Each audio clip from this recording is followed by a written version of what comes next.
बिस्मिल्लाहिर्रहमानिर्रहीम। अस्सलाम वालेकुम student.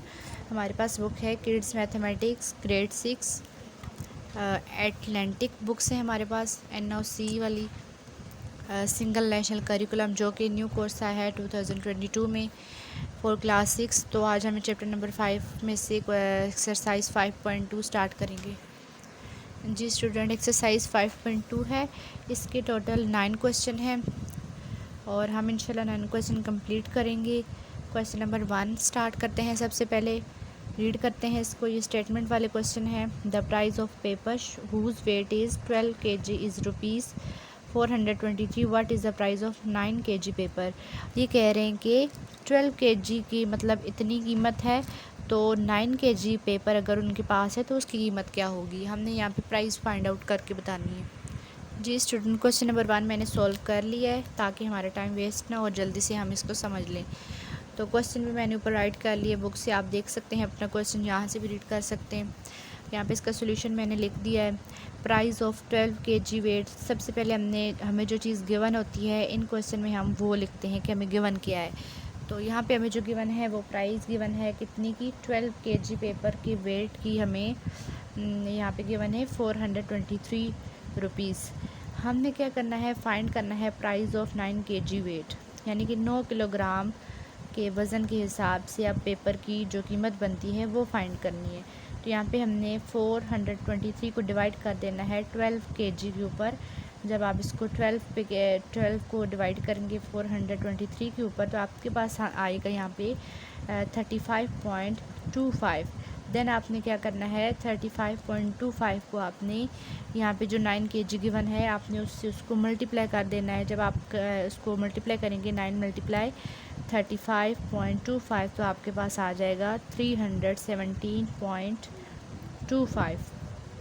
Price of 9 kg paper is 317.25। ये है हमारे पास क्वेश्चन नंबर 1 का सोल्यूशन। क्वेश्चन नंबर 2 रीड कर लेते हैं। Rate of pieces of a black paper is ₹0.32 per paper. If we have ₹64, how many paper can be purchased. ये कह रहे हैं कि एक पेपर की कीमत 0.32 है। अगर हमारे पास ₹64 मौजूद हैं तो हम इनमें टोटल कितने पेपर बाय कर सकते हैं, यानी ख़रीद सकते हैं। क्वेश्चन नंबर 2 मैंने सॉल्व कर लिया है, ऊपर क्वेश्चन भी लिखा है, इसका सोल्यूशन है। Rate of a pieces of a black paper, यानी ब्लैक पेपर का जो रेट गिवन है वो इक्वल टू है 0.32। साथ हम इसकी इस तरह भी लिख सकते हैं कि rate of a piece of a black paper black paper भी लिख सकते हैं। Piece of per black paper, यानी एक पेपर की जो कीमत है वो 0.32 है। वी हैव रुपीज़, हमारे पास कितने रुपीज़ है, 64। How many paper can be purchased, हम कितने पेपर परचेज़ यानी कि ख़रीद सकते हैं। अब हमने ये चीज़ फाइंड करनी है, इसलिए हमने इसके आगे क्वेश्चन मार्क डाला है।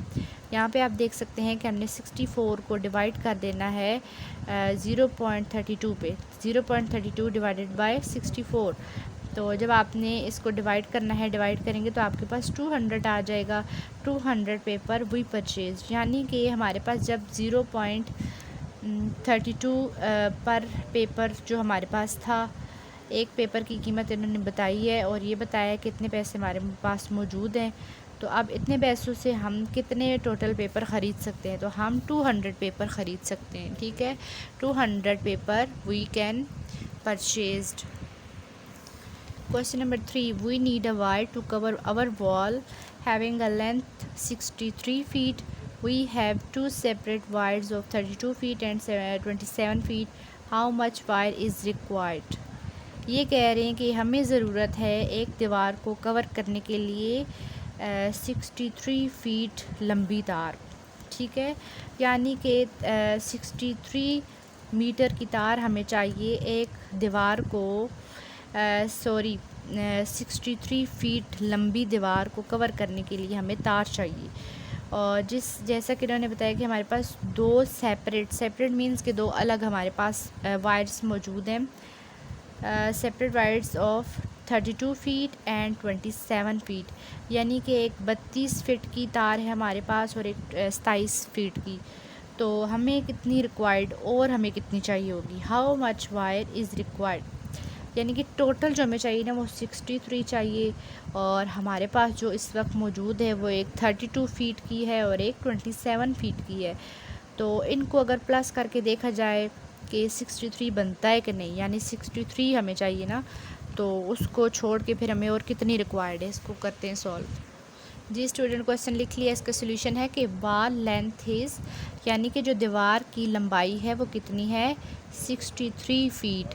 Now we have 2 separate wires, हमारे पास 2 अलग तारे हैं, एक 32 और दूसरी 27 फीट की। तो हमने क्या करना है, इन दोनों को प्लस कर लेना है। तो ये हमारे पास बन रहा है 59। हमें तो 63 चाहिए, लेकिन हमारे पास जो मौजूद है वो 59 है। तो मज़ीद हमें और कितनी चाहिए, वायर इज़ रिक्वायर्ड, वायर कितनी रिक्वायर्ड है, 4 फीट मज़ीद रिक्वायर है। ठीक है, उन्होंने यही पूछा है ना कि इतनी हमारे पास होनी चाहिए 63, बट हमारे पास 2 सेपरेट तारे हैं 32 और 27 फीट की। जब हम उनको ऐड करेंगे तो वो 59 बनता है। 59 के बाद 63 तक अगर काउंट किया जाए तो 4 अगर और होती है हमारे पास तो हम 63 को कवर कर लेते। वही यहाँ पे देखें, मैंने नोट्स में ना इस तरह लिख भी दिया है कि अगर आपको समझना आए तो लिखा वो होगा। इसको रीड कर लेते हैं। We need 63 feet wire but we have 59 feet wire, so 4 feet is left to complete the 63 feet wall. मतलब कि 4% 4 फीट और होती तो हम अपनी वाल को जो है वो कंप्लीट कर लेते, कम्प्लीटली कवर कर लेते। जी student, question number 4 is total height of the wall is 32 meter long, 6 by 10 of it is above the ground, how much part is present in earth? Question की स्टेटमेंट को पढ़ लेते हैं थोड़ा सा। ये कह रहे हैं कि एक दीवार है जो कि 32 मीटर की है, ठीक है, और 6 बाई 10 वो जो है अबव द ग्राउंड मीन्स कि ज़मीन के ऊपर है। 6 बाई 10 जो है वो ज़मीन से ऊपर है। तो हमने बताना है कि वो ज़मीन के अंदर कितनी है। ठीक है, टोटल 32 मीटर की एक दीवार है जो कि 6 बाई 10 ज़मीन के अंदर है, ज़मीन के ऊपर है। और अब हमने बताना है कि how much part is present in earth, तो ज़मीन के अंदर उसका कितना पार्ट प्रेजेंट है। ठीक है, ये हमने बताना है। जी स्टूडेंट, ये मैंने सॉल्व कर लिया है। Question number 4, total height of the wall is 32 metre. Total हमने उसकी हाइट की लिखनी है कि वो कितनी है, दीवार की टोटल हाइट कितनी है, वो 32 मीटर है। अबव द ग्राउंड ज़मीन से ऊपर कितनी है, 6 बाई 2 मीन्स के 0.6। ठीक है, 6 बाई 10 इक्वल है 0.6 जो है वो ज़मीन से ऊपर है। How much present in the earth, हमने देखना है कि वो ज़मीन के अंदर अब कितनी प्रेजेंट है। तो उसके लिए आपने 32 को मल्टीप्लाई कर देना है 6 बाई 10 से। जब आप इसको इससे मल्टीप्लाई करेंगे इस स्टेप में तो आपके पास यहाँ पे कटिंग आ जाएगी। 2 5 ज़र 10, 2 1 ज़र 2, 2 6 ज़र 12। 32 था तो 2 का टेबल 16 ज़र काटता है 32 को, और 2 5 ज़र 10 है। मज़ीद कटिंग पॉसिबल नहीं है। 6 को 16 से मल्टीप्लाई करके आपने लिखना है 96 बाई 5। देन आपने क्या कर देना है, ये आपके पास जो 32 टोटल आपके पास जो वाल की हाइट है वो 32 है, उसमें से आपने ये जो आपके पास मल्टीप्लाई करके वैल्यू आई है आपने इसको इसमें से माइनस कर देना है। 32 में से जब आप माइनस करेंगे 96 बाई 5 को, देन इस तरह से होगा कि यहाँ पे ये देखें 5 जो है डायरेक्ट 32 से मल्टीप्लाई हो जाएगा, 160 आएगा आपके पास। देन माइनस, और यहाँ पे डिनोमिनेटर में इधर भी 5 है और इधर भी 5 है। जब डिनोमिनेटर सेम आ जाए तो ऊपर वाली वैल्यू को हम एज इट इज़ लिख लेते होते हैं, 96 आ जाएगा। अब आपने 160 में से 96 को माइनस करना है तो आपके पास 64 आ जाएगा। 64 बाई 5 आपके पास आ जाएगा। देन आपने आंसर जो है हमारा पॉइंट्स में आ रहा है तो इसलिए हमने इसको डिवाइड करना है। डिवाइड जब आप इसको करेंगे इस तरह से, यहाँ पे हम इसको साथ डिवाइड भी कर लेते हैं ताकि आपको कोई भी कन्फ्यूजन ना हो। 64 5, ये हमने रफ अमल में इसको साथ डिवाइड कर लेना है। 5 1 ज़र 5, 6 में से 5 निकाला 1, 4 नीचे आ गया। 5 का टेबल कितने ज़र काट रहा है इसको, 5 हमने 5 का टेबल इस तरह से गिनना है कि 14 से कम वैल्यू आई या 14 के बराबर आए। तो 5 के टेबल में 14 तो आता नहीं है, कम ही वैल्यू आएगी। तो 5 2 ज़र 10, 5 3 ज़र अगर मैं करूँ तो वो 15 हो जाता है। 5 2 ज़र 10 आ जाएगा। माइनस करेंगे 14 में से 10 निकालेंगे तो आपके पास 4 बच जाएगा। अब यहाँ पे आपने ऊपर डॉट लगाना है। डॉट का मकसद ये है कि डॉट पॉइंट लगाने के बाद आपके पास यहाँ आप ज़ीरो ऐड कर सकते हो, जितने चाहे ज़ीरो ऐड कर सकते हो। 5 8 ज़ार क्या होता है हमारे पास, 5 8 ज़ार 40। यहाँ पे ये डिवाइड माइनस करेंगे तो पूरा पूरा डिवाइड हो जाएगा। ठीक है, इस तरह आपके पास आ जाता है 12.8 मीटर। इसकी जो बाल की लेंथ है या हाइट है वो ज़मीन के अंदर मौजूद है। ठीक है, ज़मीन के ऊपर 0.6 है और ज़मीन के अंदर 12.8 है। जब आप अगर आपने देखना है आपका आंसर ठीक है या गलत है तो आप इन दोनों ये आपके पास मीटर्स में आई है लेंथ, आप इनको प्लस करेंगे तो आपके पास 32 आना चाहिए।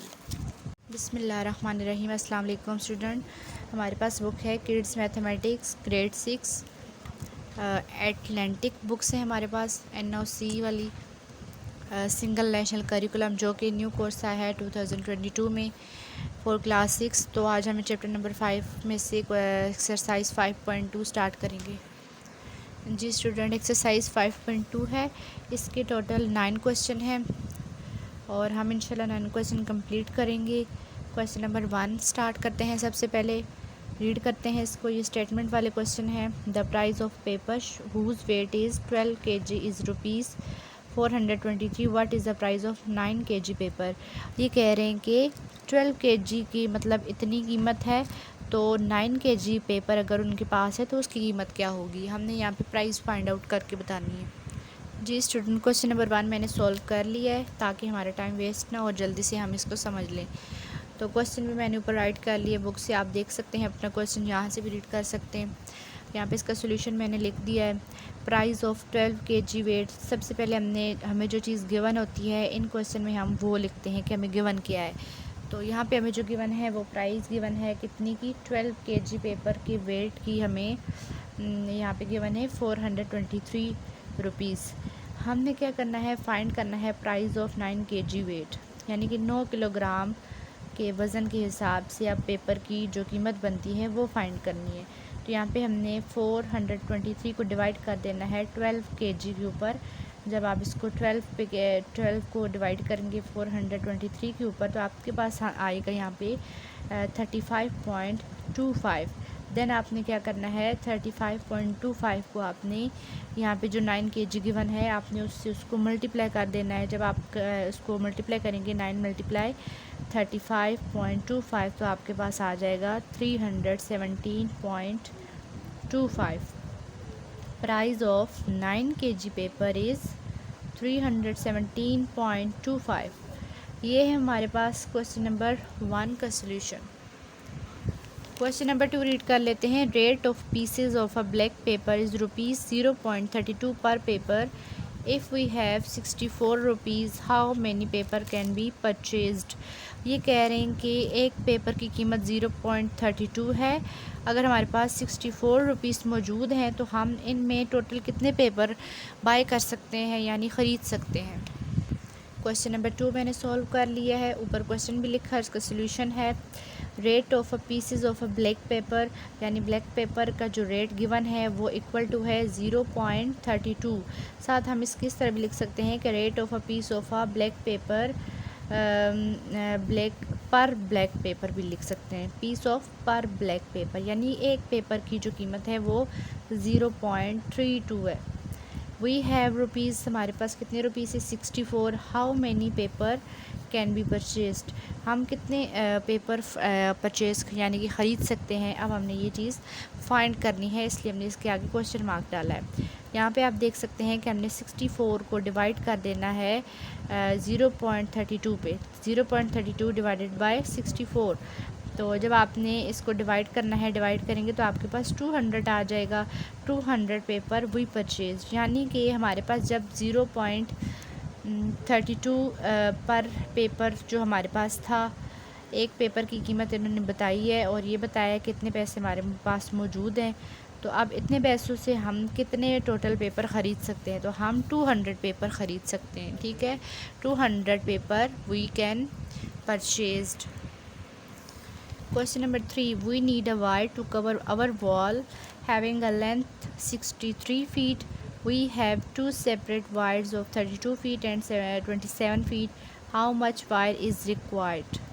ये कह रहे हैं कि हमें ज़रूरत है एक दीवार को कवर करने के लिए 63 फीट लंबी तार, ठीक है, यानी कि 63 मीटर की तार हमें चाहिए एक दीवार को 63 फीट लंबी दीवार को कवर करने के लिए हमें तार चाहिए।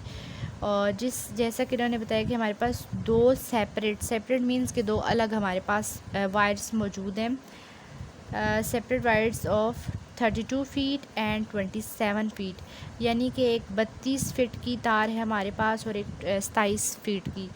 तो हमें कितनी रिक्वायर्ड और हमें कितनी चाहिए होगी, how much wire is required, यानी कि टोटल जो हमें चाहिए ना वो 63 चाहिए, और हमारे पास जो इस वक्त मौजूद है वो एक 32 फीट की है और एक 27 फीट की है। तो इनको अगर प्लस करके देखा जाए कि 63 बनता है कि नहीं, यानी 63 हमें चाहिए ना, तो उसको छोड़ के फिर हमें और कितनी रिक्वायर्ड है, इसको करते हैं सॉल्व। जी स्टूडेंट, क्वेश्चन लिख लिया। इसका सोल्यूशन है कि वाल लेंथ इज़, यानी कि जो दीवार की लंबाई है वो कितनी है, 63 feet. Now we have two separate wires, हमारे पास दो अलग तारें हैं, एक 32 और दूसरी 27 फीट की। तो हमने क्या करना है, इन दोनों को प्लस कर लेना है। तो ये हमारे पास बन रहा है 59। हमें तो 63 चाहिए लेकिन हमारे पास जो मौजूद है वो 59 है, तो मज़ीद हमें और कितनी चाहिए, वायर इज़ रिक्वायर्ड, वायर कितनी रिक्वायर्ड है, 4 फीट मज़ीद रिक्वायर है, ठीक है। उन्होंने यही पूछा है ना कि इतनी हमारे पास होनी चाहिए 63, बट हमारे पास दो सेपरेट तारें हैं 32 और 27 फीट की। जब हम उनको ऐड करेंगे तो वो 59 बनता है। 59 के बाद 63 तक अगर काउंट किया जाए तो 4 अगर और होती है हमारे पास तो हम 63 को कवर कर लेते। वही यहाँ पे देखें, मैंने नोट्स में ना इस तरह लिख भी दिया है कि अगर आपको समझना आए तो लिखा वो होगा। इसको रीड कर लेते हैं। We need 63 feet wire but we have 59 feet wire, so 4 feet is left to complete the 63 feet wall. मतलब कि 4% 4 फीट और होती तो हम अपनी वाल को जो है वो कंप्लीट कर लेते, कम्प्लीटली कवर कर लेते। 5 की स्टेटमेंट को समझ लेते हैं कि 5 में ये क्या कह रहे हैं हमें। Imran bought 3 kg carrot at the rate of 40 rupees per kg, 7 kg tomato at the rate of ₹70 per kg and 4.5 kg potato at the rate of ₹40 per kg. What amount the has now out of the 1500? ये हमें कह रहे हैं कि एक इमरान बंदा है, उसने 3 किलो कैरेट्स जो हैं वो ख़रीदी हैं 40 रुपये पर, ठीक है। मतलब एक जो थी ना गाजर या कैरेट, एक जो कैरेट थी उसकी कीमत 40 रुपये थी और उसने 3 किलोग्राम ख़रीदी हैं। इसी तरह टमाटो जो है वो उसने 7 किलोग्राम ख़रीदे लेकिन एक टमाटर 70 रुपये का था। फिर इसी तरह उसने 4.5 kg पोटैटो ख़रीदे और एक पोटैटो की कीमत जो थी वो 40 रुपये थी। अब बताइए कि टोटल अमाउंट में से कितने पैसे बने, ठीक है जी स्टूडेंट। ये मैंने सॉल्व कर लिया। सॉरी पेज तो इतना अच्छा नहीं है लेकिन हमें अपने क्वेश्चन से मतलब है ना कि पेज से। तो ये क्वेश्चन भी लिखा है। उसके बाद इसका सोल्यूशन मैंने लिखा है। Imran bought 3 kg carat.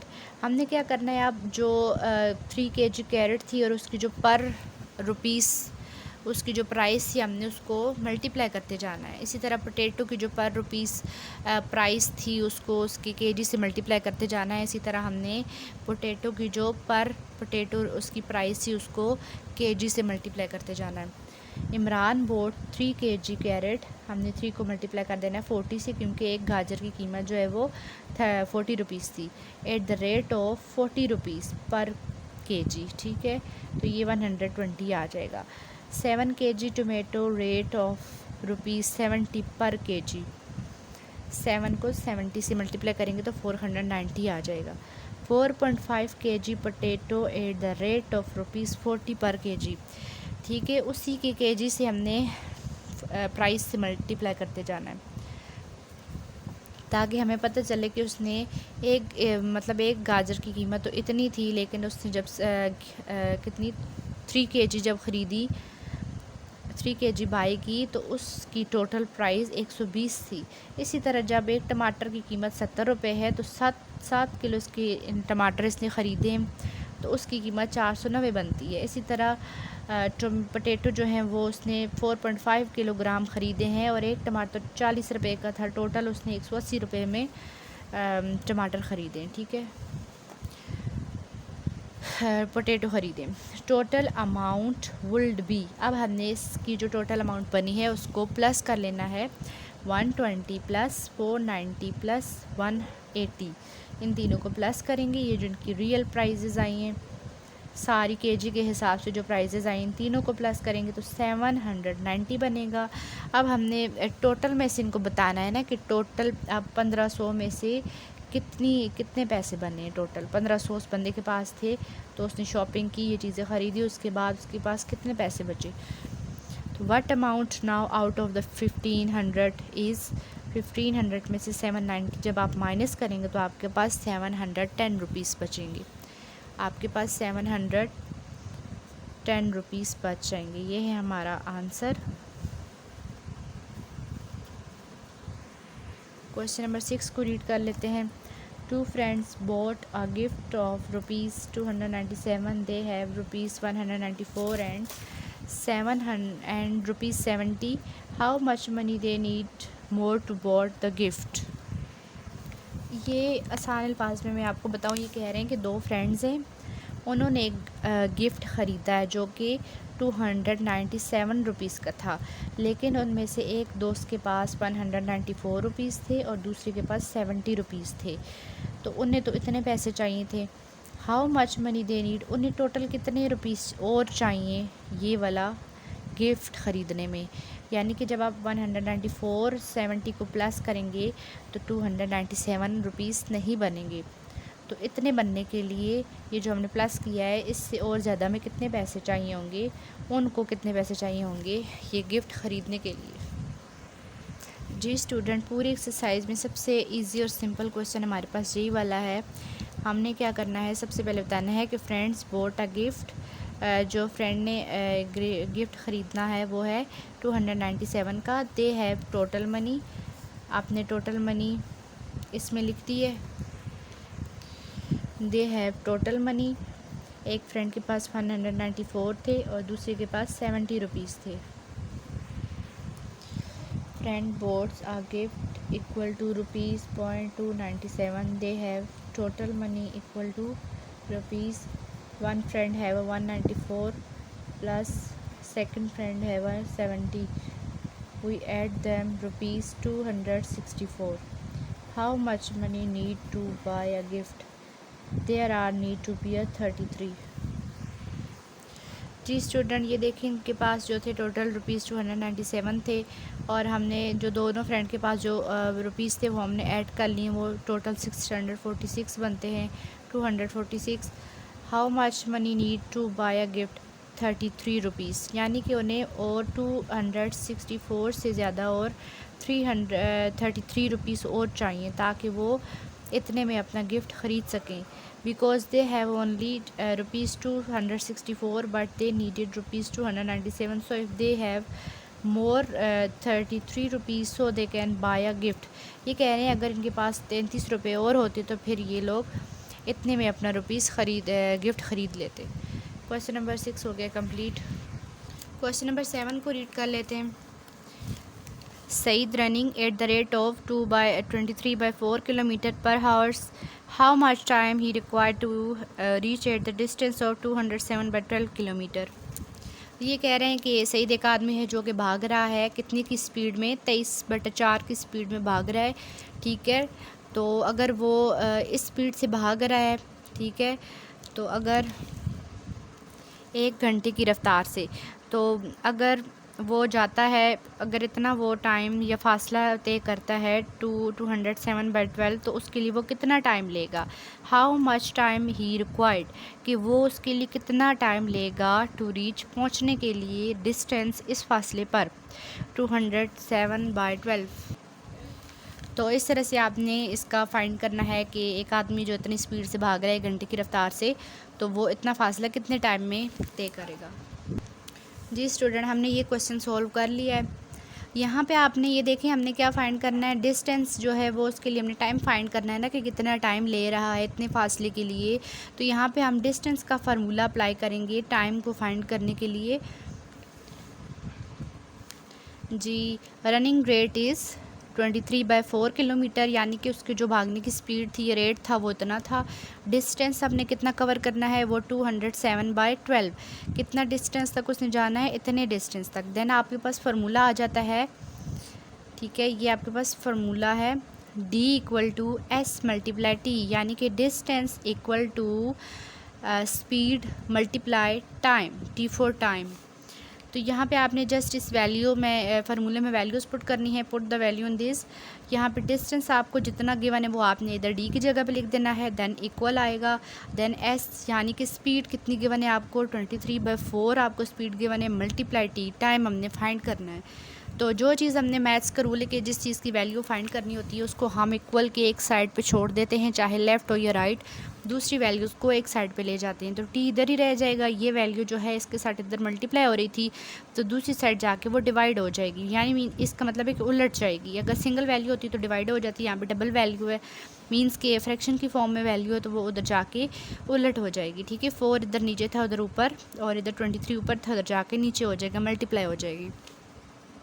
यहाँ पे अब हमने देखना है कि इनमें कोई कटिंग पॉसिबल है कि नहीं। ये देखें, इसकी थोड़ी प्लेस मैंने चेंज कर ली है, टी, इससे कुछ नहीं होता। अगर यहाँ पे राइट साइड पे टी था तो उसको मैंने लेफ़्ट साइड पे कर लिया, और इस पूरी वैल्यू को मैंने राइट साइड पे शिफ्ट कर लिया है। इसी तरह से उठा के कोई साइन वगैरह चेंज नहीं करना आपने। तो यहाँ पे कटिंग इसकी देख लें किस तरह से हुई हुई है। 23 की टेबल से यहाँ पे काटा हुआ है। 23 1s are 23, 23 9s are 207 होता है। ठीक है, फिर 9 और 12 आए थे तो उसको 3 के टेबल ने काटा है। 3 3s are 9, 3 3s are, sorry यहाँ पे ये देखें, जब 23 के टेबल ने यहाँ पे कटिंग की है, 23 1s are 23, 29s are 207। अभी इसी स्टेप में ना 2-3 टेबल के जो स्टेप था वो एक स्टेप में कर दिया हमने। तो यहाँ पे देखिए 4 के टेबल से ये क्रॉस कटिंग हुई हुई है। 4 1s are 4, 4 3s are 12। तो यहाँ पे नीचे 3 आया है, ऊपर 9 आया है। अब 3 के टेबल से कटिंग होगी। 3 1s are 3, 3 3s are 9, यानी कि अब तीनों साइडों पे 1 1 1 आ चुका है। ये ख़त्म हो चुकी वैल्यू और एक बच गया 3। तो 3 आवर्स हमारा आ जाएगा इसका टाइम, कि 3 घंटे में वो आदमी जो है वो इतना डिस्टेंस, इतना फासला तय करेगा। 3 घंटे में वो आदमी अपना सफ़र जो है कंप्लीट करेगा। क्वेश्चन नंबर 7 कंप्लीट हो गया। क्वेश्चन नंबर 8 को रीड कर लेते हैं। यहाँ पे Ahmad's salary is rupees 25,000. He gave 1/4 of his salary as donation, half of the remaining in rent, and 7/15 of remaining as expenses. How much salary left? वो कह रहे हैं कि अहमद एक आदमी है जिसके पास सैलरी थी 25,000, उसमें से उसने 1/4 हिस्सा जो है वो डोनेशन के लिए दे दिया है, और उसमें से जो बाकी मतलब 1/4 दे के उसके पास जो बाकी सैलरी बची है उसका आधा जो है वो उसने रेंट पे दे दिया, यानी किराया दे दिया है। और उसके बाद जो उसके पास पैसे बचे हैं उसने वहाँ से 7/15 जो है वो एक्सपेंसेस के लिए रख लिए, मतलब अखराजात के लिए रख लिए। देन अखराजात वाले इस वैल्यू को भी निकाल के देन उसके पास कितनी सैलरी बाकी बच जाती है, अब हमने ये फाइंड करना है। जी स्टूडेंट, क्वेश्चन नंबर 8 भी हमने सॉल्व कर लिया है। सैलरी इज़ 25,000, यानी कि उसकी जो टोटल सैलरी उसके पास थी वो इतनी थी। देन सैलरी डोनेशन जो उसने डोनेशन के लिए दी वो हमने अब निकालनी है। 25,000 में से आपने 1/4 को इसके साथ मल्टीप्लाई कर देना है, यानी कि इसको इस पर डिवाइड हो जाएगा। 4 इस पर डिवाइड होके आपके पास आ जाएगा 4 1s are 4, 4 यहाँ पे 2 के टेबल से सबसे पहले कटिंग करनी है हमने। 2 2s are 4, 2 1s are 2, 2 2s are 4। ये देखें 5 में से ना 1 मैंने आगे भेजा है, 2 2s are 4 हो जाएगा, और ये 1 और 0 मिलके 10 बनेगा, तो 2 5s are 10 हो गया। ये डबल 0 बच के ये ऊपर आ जाएंगे। देन फिर 2 के टेबल से कटिंग हुई है। 2 1s are 2, ये 12 को 6 के टेबल ने काट लिया। 2 6s are 12, यानी कि 2 के टेबल ने 6,000 काट लिया है। 2 6s are 12, 2 2s are 4, 2 5s are 10 और 0, ये कटिंग होगी 2 के टेबल से। यहाँ पे 1/4 को 25,000 से मल्टीप्लाई करने के बाद आपके पास बच जाता है 6,250। टोटल डोनेशन इज़, यानी कि अब आपने क्या करना है, जो आपके पास टोटल है ना 25,000 वैल्यू सैलरी, उसमें से आपके पास मल्टीप्लाई करके जो वैल्यू आई है आपने उसको इसमें से सैलरी में से माइनस कर देना है। अब आप 6,250 को जब 25,000 में से माइनस करेंगे तो आपके पास आ जाएगा 18,750। अब आपने बताना है कि जो उसमें से उसने किराए के लिए दिए हैं पैसे, ठीक है। Half of the remaining in rent, यानी कि बाकी जो बचा था ये है ना, हाफ़ मीन्स कि आधा उसने दे दिया। हाफ़ का मतलब होता है कि 2 पे डिवाइड कर देना या 2 हिस्सों में बांट देना, उसका आधा कर देना। तो उसका बेहतरीन तरीका है 2 पे डिवाइड कर देना, ठीक है। Half of the remaining in rent, आधी उसने दे दिया किराए के लिए। जब आप इसको इस पर 2 पे डिवाइड करेंगे तो आपके पास 9,375 बाकी सैलरी बच जाएगी। उसके बाद हाफ़ आ जाता है कि रिमेनिंग एज एक्सपेंसेस। अब ये जो बाकी बचा है इसमें से इसने दिए हैं एक्सपेंसेस, यानी ख़राजात के लिए पैसे दे दिए, ठीक है। उसको आपने, ये जो आपके पास आई है ये आपने, वो कह रहे हैं ना कि 715 जो था उसने ख़राजात के लिए दिए, तो 750 7/15 को आपने मल्टीप्लाई कर देना है इस वैल्यू से। 7/15 है और इधर भी 7/15। आपने इसको, ये जो बाकी सैलरी बची इसके साथ मल्टीप्लाई कर देना है। जब आप इसको यहाँ पे मल्टीप्लाई करेंगे तो आपके पास कटिंग हो रही है। कटिंग को एक दफ़ा फिर हम देख लेते हैं किस तरह कटिंग हुई है। 5 के टेबल से हुई है। 5 3 ज़ार 15। अब देखिए 9 था, 9 में से मैंने 5 बना लिए, 4 आगे भेज दिया था, ठीक है। 4 मैंने आगे भेज दिया था, इधर 5 बचा लिया है, तो 5 1 ज़ार 5। और ये 43 है, 40 में 3 में से मैंने 3 आगे भेज दिया है, तो 40 बचा लिया है, तो 4 8 ज़ार 40, सॉरी 5 8 ज़ार 40। 5 के टेबल से कटिंग हो रही है ना। 5 1 ज़ार 5, 5 8 ज़ार 40। अब यहाँ पे 3 और 7 37 थे, तो 37 से मैंने 35 बनाना है, तो 2 मैं आगे भेज दूँगी, तो 5 7 ज़ार 35 हो जाएगा। अब 2 और 5 मिलके 25 हो गए, तो 5 का टेबल 5 ज़ार काटता है 25 को। अब यहाँ पे 3 के टेबल से कटिंग हुई है। 3 1 ज़ार 3, 3 6 ज़ार 18, 3 2 ज़ार 6, 3 5 ज़ार 15, यानी कि ये 7 थे, एक आगे भेज दिए, 6 बना लिया, 2 3 2 ज़ार 6 कर लिया और 3 5 ज़ार 15 कर लिया है। यहाँ पे आपके पास क्या आ जाता है 625 मल्टीप्लस 7, ये दोनों आपस में मल्टीप्लाई हो जाएंगे। नीचे 1 आ गया, वैल्यू ख़त्म हो चुकी है, तो 7 को इससे मल्टीप्लाई करेंगे तो आपके पास आ जाएगा 4,375। जी स्टूडेंट, अब आपने फाइंड करना है नेक्स्ट एक्सपेंसेस। जो बाकी आपके पास बचती है सैलरी कितनी बनती है। सैलरी फॉर रेंट, जो हमने किराए के लिए सैलरी में से पैसे दिए थे वो, प्लस सैलरी फॉर एक्सपेंसेस, जो खर्चात के लिए हमने अपनी सैलरी में से दिए हैं वो वाले, यानी कि जो रेंट के लिए दिए और जो एक्सपेंसेस के लिए दिए हैं उन दोनों को हमने क्या कर लेना है, प्लस 9,375 प्लस 4,375, यानी इन दोनों को प्लस करेंगे तो आपके पास आ जाएगा 13,750। सैलरी फॉर डोनेशन, डोनेशन के लिए अब क्या हुआ है, ये आपने इसको जो दोनों वैल्यूज़ को प्लस किया है, अब आपने इसको जो डोनेशन वाली वैल्यू आई थी मल्टीप्लाई करने के बाद आपने इस वैल्यू को इसमें से माइनस कर देना है, तो आपके पास आ जाएगा 5,000 आपके पास बाकी सैलरी बच गई है, ठीक है। रेंट पे दे के, रेंट के लिए जो आपने पैसे दिए हैं वो दे के, और डोनेशन के लिए जो दिए आपने वो, और एक्सपेंसेस यानी खर्चात के लिए जो आपने पैसे निकाले थे, तीनों तरह की जो आपने की थी इन्वेस्ट दिए थे पैसे, वो निकाल के अपनी सैलरी में से आपके 25,000 में से आपके पास 5,000 बच गई। The remaining salary is 5,000 from 25,000। Question number हो गया कंप्लीट हमारा। Question number 8। क्वेश्चन नंबर 9 है हमारे पास। Taiba bought a 10 meter cloth from the market. She used 3/4 of cloth for her suit and 2/5 of remaining cloth for her daughter's suit. How much cloth left with her? ये कह रहे हैं कि तैयबा के पास जो total कपड़ा उसने बाज़ार से ख़रीदा है वो 10 मीटर है, तो उसमें से इतने मीटर उसने अपने सूट के लिए लगा लिया और इतने मीटर उसने अपनी बेटी के सूट के लिए यूज़ कर लिया। अब उसके पास बाकी कितना कपड़ा बचा। जी स्टूडेंट, अभी हम क्वेश्चन नंबर 9 कर रहे हैं ना, तो 7 और 8 में आपको फिर बाद में करवाती हूँ। क्वेश्चन नंबर 9 जो है हमने पेज पे लिख लिया है, अब इसको सॉल्व करते हैं। हाँ जी, इसका सोल्यूशन मैंने यहाँ पे कर लिया है।